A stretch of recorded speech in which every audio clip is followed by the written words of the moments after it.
Hello everyone and welcome back to my channel. In today's video, I am going to be giving you the rundown of this magical yet ridiculously expensive palette from Natasha Denona. This is the Tropic palette. If you're interested in hearing what I have to say about this palette, then make sure you keep on watching and don't forget to hit that subscribe button so you become a part of my makeup family here in this tiny little microcosm, which is my corner of YouTube. And for everyone who has already subscribed, I love you so much and thank you. I purchased this palette about 3 weeks ago, and ever since then I have been playing around with it and testing out all of the colors that are in here. This is a stunning palette. I really love the color selection, and one of the main reasons why I picked this up is because it is so different from all of the palettes that I currently have at home. Lately I've really been enjoying doing bolder looks using bright colors, and that's one of the reasons why I ended up filming my top 5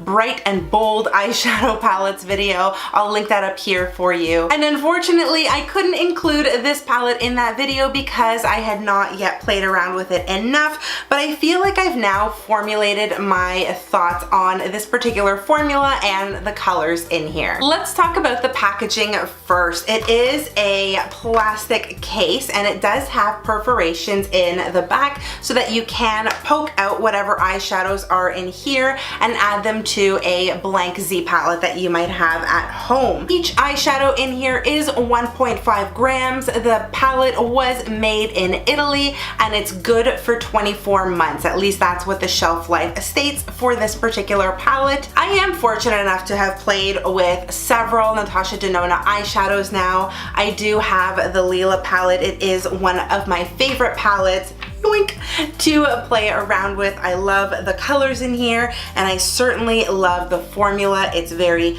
creamy, very pigmented, just absolutely stunning. I've also played around with several of these 5-pan eyeshadow palettes and they do have the same formula that the Lila palette has. But when I started to dig into the Tropic palette, I felt like it was a little bit different from any previous Natasha Denona formula. I feel like the matte shadows in this particular palette, the Tropic palette that is, are packed a little harder into the pan, and maybe that's because a lot of people were complaining that the eyeshadows were breaking, and that is absolutely a valid concern. I've never had a broken Natasha Denona shadow arrive at my doorstep. I have been responsible for breaking them though. These matte colors, even though they are packed a little bit harder, they still definitely pack a punch. I mean, I am wearing quite a few shades on my eyes today. They're still pigmented, they're still very blendable, there's absolutely nothing wrong with them, but there is still a little bit of kick up in the pan. Again, for me, that's not a huge deal breaker, but for some, that might be a bit of a pet peeve. Where I found the biggest difference is in the metallic shadows, and the metallic shadows here aren't as pigmented as some of the other metallic shadows that I've used in the past. They are very, very different, and I felt like I really had to dig my brush in there in order to get any sort of pigment and color payoff when I was applying it to my eyes. And the one color that I was so excited to work with, it's this beautiful mint color over here. It's called Mint Frost.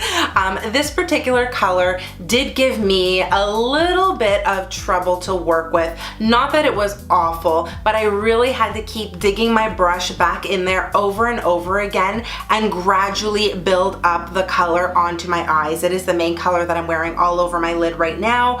It took me a while. As you may or may not know, I have extremely oily lids and I basically eat up and go through eyeshadow like nobody's business. And eyeshadows do tend to crease on me quite a bit. But with this particular formula here, I am able to get anywhere from 6 to 7 hours of wear before it starts to look like a crappy mess. I did end up filming how I created this particular look on my eyes today, and I use quite a few colors in this palette. I initially went in with this color called Nudist over here. It is a nice pink color. I took a super fluffy brush and I started to put that all over my crease, and I went up almost to where my eyebrow is. And afterwards, just a little bit beneath that, I ended up taking Peach Puff over here and just putting it a little bit lower, closer to where my main crease is. After that, I took Sangria, which is this beautiful sort of burgundy red color,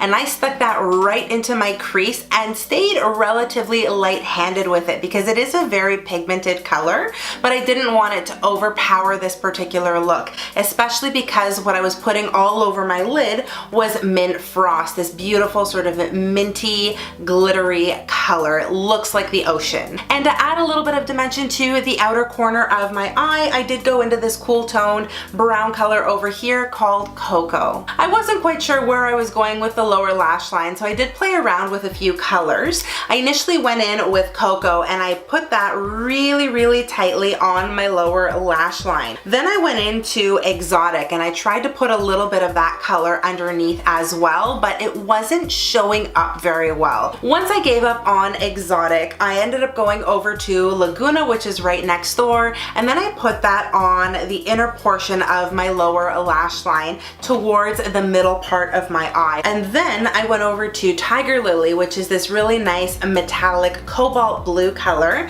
and I used that from the outer corner to the mid portion of my lower lash line, and I sort of melted those two colors together. And then to add a little bit of sparkle in my inner corner, I did use Limoncello, which is one of my favorite Italian spirits, and I stuck that in my inner corner. I think it showed up really nicely, but again, it is a color that I had to build up. I also wanted to add a little more pizzazz to my lower lash line, so on top of Laguna, I did take Limoncello and I just very carefully applied that. I really do love the way this look turned out, and I love how all of the colors are wearing. The one thing I really appreciate about the Natasha Denona eyeshadow formula is that the colors don't muddy together. And what I mean by that is that when you are blending in shadows, especially when you're doing crease work, some of them can muddy together and turn into a color that you just didn't want them to turn into.